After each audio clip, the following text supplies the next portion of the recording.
She's a freelance writer, copywriter, and blogger. So, Cath, welcome to the show. Hello, Fred. Thanks for having me. It's great to be on the show, and it's quite interesting to do a podcast. I've actually never done a podcast before, so I'm looking forward to this. Okay, great. Okay, what we're going to do first is go Great. to the social media news. What's been happening in the news lately? I'm just going to ask your opinion on some of the things. Okay. Mm-hmm. Okay, so Harlem Shake has hit 1 billion Mm-hmm. in 40 days. Harlem Shake. You want What? my thoughts on the Harlem Shake? Well, I'll tell you what I think of the Harlem Shake. It annoys me. However, the Harlem Shake it's become quite a phenomenon for companies to get together and do their own Harlem Shake. And I think that that's a great team building kind of fun experience. Huh? Beyond that, I can't stand the song, but my daughter loves it, and we've been watching a lot of the videos together. So I think in terms of like a company team building experience, it's quite cool actually. But personally, I don't think I'd ever do one. Okay, great. Okay. The cell phone turned 40. How time flies. Can you remember what your first cell phone was?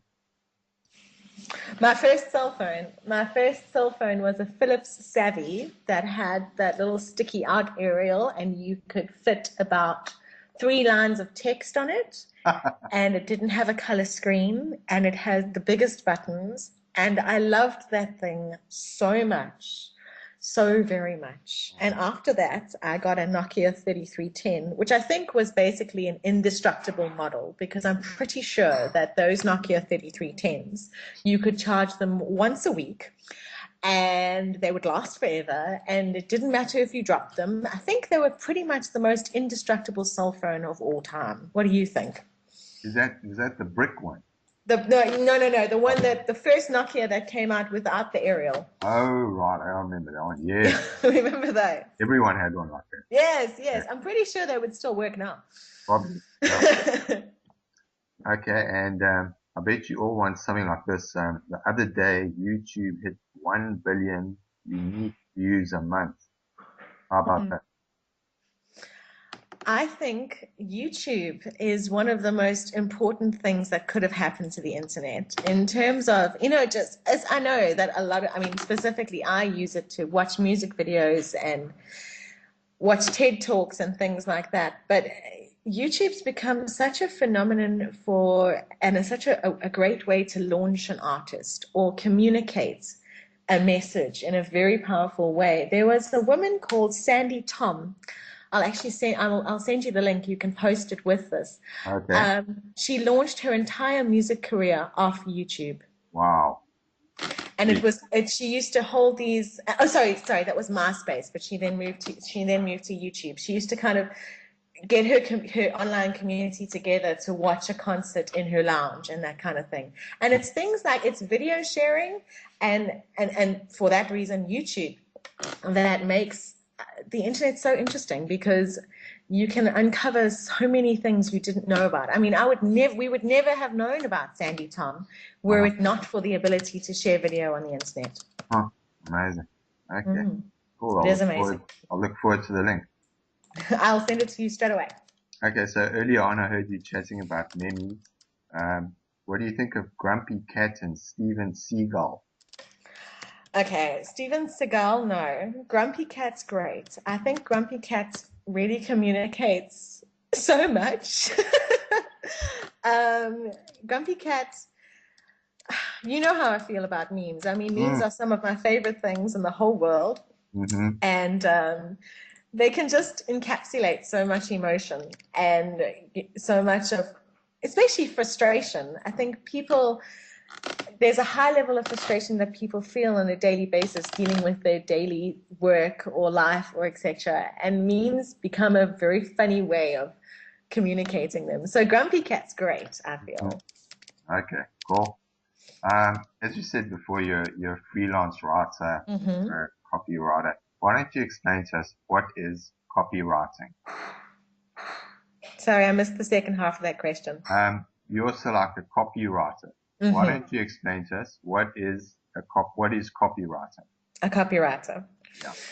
Okay, it's different for everyone. I'm going to say that. It's different in terms of what you're doing and who you're doing it for. I'm incredibly lucky. I have some wonderful clients and employers that I do copywriting for in South Africa.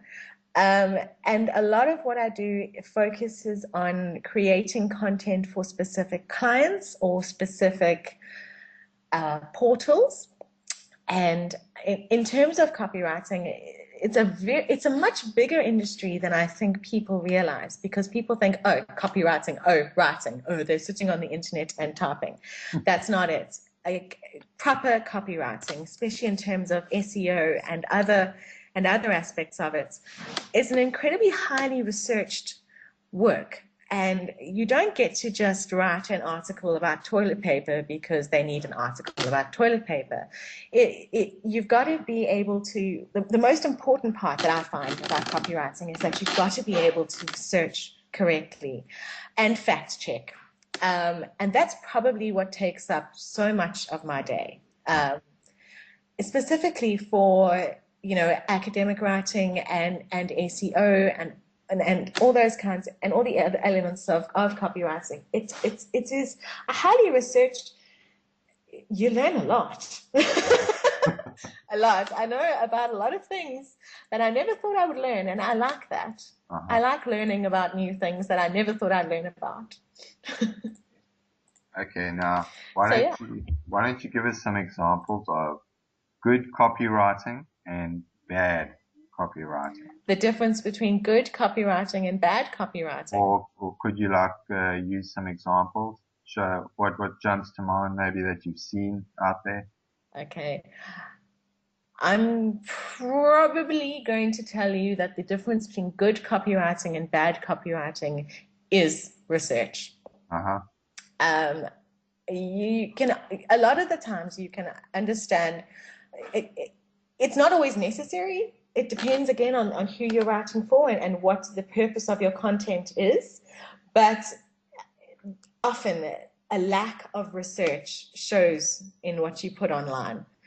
And that freaks me out, because if you have content posted on your website that is not being fully researched, it's the same as when people start a rumor, and it happens so often on Twitter when, someone starts a rumor that someone has died or something like that. And all of a sudden that piece of information ends up on the internet, and then it becomes, you start to feel like you get lost in this lack of, quality content. And I often feel that I'm reading something and I think, has this been researched properly? And I always feel it's so good to research things before you say something online, before you post something online. So that, to me, the difference between good and bad copywriting is the element of research. Okay. What tips do you have for those young people who are starting out as copywriters? What tips would I give to aspiring copywriters? Yeah, there you go. Right. I know that sounds so funny. But there is the one thing that I say to people when they ask me, I want to get into writing or copywriting or creative writing, is please write. Just write. Keep writing and hone your craft and learn. And there are so many resources online to teach you, to give you hints and prompts. I follow quite a few blogs online, things like Copy Blogger and things like that give people good ideas in terms of honing their craft and understanding how all the elements of writing for the internet work, and keeping in mind that, nobody is an expert. This is the other thing that is so, I think, invigorating about writing and creating for online purposes, is that nobody is a complete expert on the internet. Nobody. It's not actually possible. There's so many varied elements to it. So my tip for aspiring copywriters and writers is write and be willing to learn and be willing to be wrong. Be willing to take criticism, because that's the toughest thing I've ever had to deal with, is being told, actually, what you've created is quite cuck. But I appreciate it when people say that to me because it means that they know that I won't kill them.